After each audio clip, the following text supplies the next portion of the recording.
5 reasons why trial should be a last resort for criminal defendants and really should be avoided whenever possible. Let's go. My name is Veronica. I am a criminal defense attorney here in Los Angeles, and I help people who have been arrested put their criminal cases behind them so that they can enjoy their lives and their freedom. And this video is about why, if you are a criminal defendant, you should not be excited for trial. You should not make it your goal to go to trial. Trial should be an absolute last resort. You know, I get calls from people all of the time who haven't even been to their first court date yet and are already calling me because I'm a trial attorney, and they are excited to have their day in court and go to trial.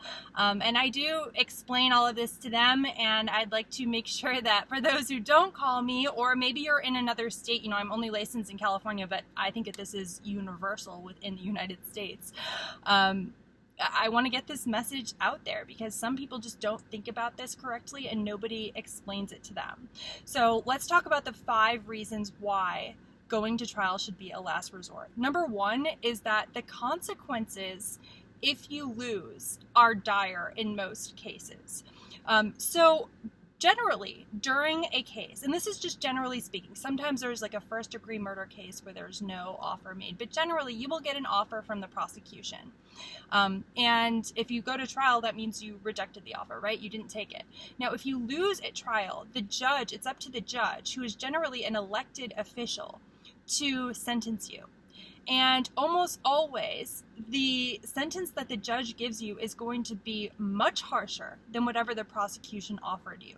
Much, much, much harsher. Because again, these are elected officials, right? They do not want to seem soft on crime. They do not want a headline that says that they gave somebody who, you know, committed some act of violence, even domestic violence, you know, even if it's a low-level felony, that they went easy on you. So generally the offer you get, it's going to be better than whatever the judge is going to give you. And in addition to being elected officials, maybe the judge is old, maybe they don't care, maybe they are generally or genuinely trying to do the right thing and it's not about politics for them. Throughout trial, there are going to be, especially if you're convicted, there were really bad things said about you. There was a lot of time that the judge spent thinking about your actions, or at least the way that people testified that you acted, right? And obviously the way that they testified that you acted if you were convicted was criminal. And so now the judge's opinion of you probably is not very good. And of course, your attorney during sentencing can put forth the good things about you, but the judge has probably spent at least a week thinking that you are a bad guy. In addition to that, the judge may be annoyed because when there's a trial in a courtroom, the judge's day, the whole courtroom, the clerk, the court reporter, the bailiff, their days are much longer. Their days are much harder. And if they feel like you were stubborn and you wasted the court's time, you wasted the taxpayers' time, you wasted the jury's time because you were obviously guilty the whole time and you were just stubborn, whether or not that's true, you are going to get a worse sentence. All of that does not work in your favor. So that is number 1. And I mean, this cannot be overstated. The consequences, if you lose trial, can be incredibly devastating. Okay, so whenever you're going to trial, you are rolling the dice. Number 2, so some people who call me up and they want their trial from day 1, from the day that they bond out, they want to feel vindicated, right? If they didn't do anything wrong, which a lot of people who called me really didn't do anything wrong, especially domestic violence cases, the police come out, they get a phone call, they come out, there was a loud argument, and they say, hey, policy is we have to arrest somebody. They really didn't do anything wrong. But if you win at trial, you weren't vindicated. You're not found innocent. It just means that the state wasn't able to prove beyond a reasonable doubt that you were guilty. So yes, it will be a relief, but you're not going to feel good. It's not like winning a civil lawsuit where you have this huge amount of money that has been awarded to you. Number 3 is there are no consequences to the victim. So let's say it's a self-defense case, or let's say it's a domestic violence case or a rape case, and the alleged victim is a liar, and that is shown at trial, and maybe you win. You think that the DA is going to charge that person with perjury? Nah, they're not going to. They're not going to do anything about it. There are 0 consequences to the victim. Nothing. even in sort of the court of public opinion and in terms of reputation, if you think about it, that person now, depending on how they play it, is even more of a victim, because now even they've been victimized by the jury because you weren't convicted. So there really are no, if you're trying to stick it to the victim, look, I mean, in a criminal prosecution, it's a one-way street. It can only go badly for you or basically neutral for the victim. There's no putting pressure on the victim. There's no let's have the victim be punished. And when I say victim, that's their official legal term in these proceedings. So I'm not saying that they necessarily are a victim of anything. Maybe they're just a liar. But it really is a one-way street here. Number 4 is that, okay, if you go to trial, first of all, if you're thinking you want to go to trial, you better be hiring a private criminal defense attorney, and a good one. Okay, if you're going to trial with a public defender, I hope that you just had no other options and you weren't given a plea deal. Otherwise, you're crazy. They don't have time to prepare for these trials. They can be the best attorneys in the world, but it's not like they're given a week off to just spend focusing only on your case. They have all of their other cases, and then it's like, hey, today will be the trial and somebody else will cover their cases. So by the time that you get to trial, you have spent at minimum tens of thousands of dollars on your attorney.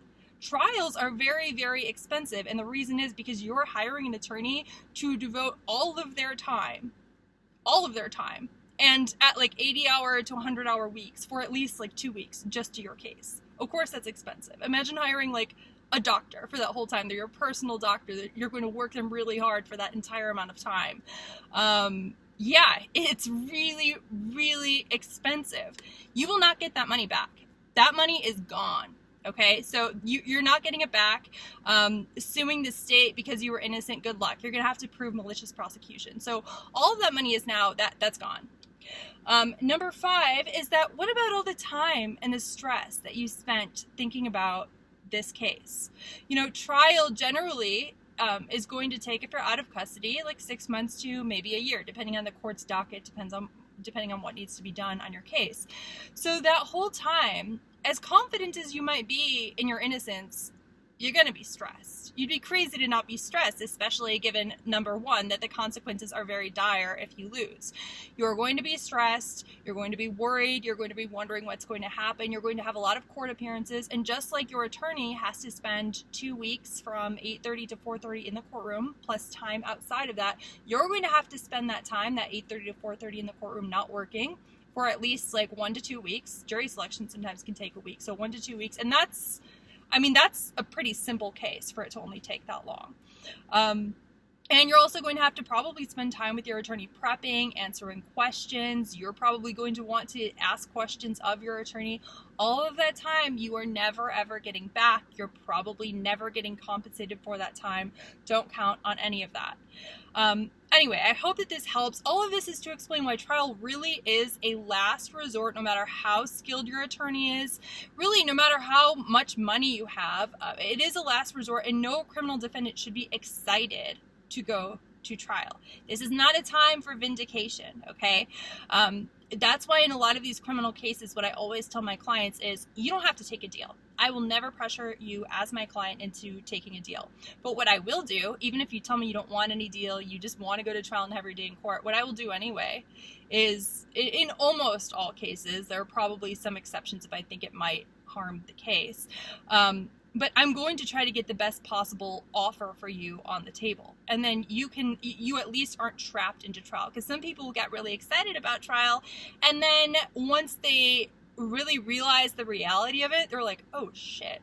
So what we want to do from the beginning is make sure that you have all the options possible available to you. And so that if you want to take a plea, maybe you can get it down to something with no jail time that can be expunged depending on what your what the charge is and what the case is.